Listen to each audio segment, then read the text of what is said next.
Hello everyone, আসসালামু আলাইকুম। Welcome to my YouTube channel. কেমন আছেন সবাই? আশা করি সবাই ভালো আছেন।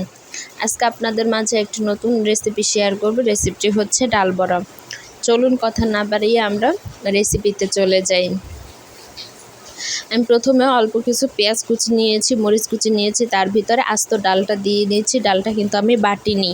তার মধ্যে দিয়ে দিচ্ছি চালের গুঁড়ো, আটার গুঁড়ো, তারপর দিয়ে দিচ্ছি সামান্য পরিমাণে হলুদ, লবণ। ভালোভাবে এটা মিক্স করে নেব হাতের সাহায্যে।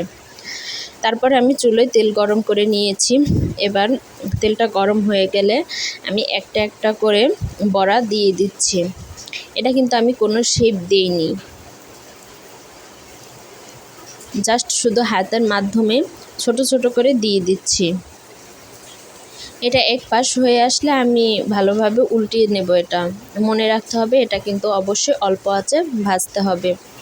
দেখুন আমি ভালোভাবে এটা উল্টিয়ে পাল্টিয়ে নিচ্ছি। আবার আরেক পাশ হয়ে গেলে আমি আবার উল্টিয়ে পাল্টিয়ে নেব। এভাবে কিছুক্ষণ ভাজা হয়ে গেলে লাল লাল হলে আমি উঠিয়ে নিচ্ছি। দেখুন এটা কতটা মুখরোচক হয়েছে। সন্ধ্যার নাস্তার জন্য অবশ্যই সবাই একবার ট্রাই করবেন। আর ভিডিওটি ভালো লাগলে লাইক, কমেন্ট, সাবস্ক্রাইব করে দিবেন। ধন্যবাদ।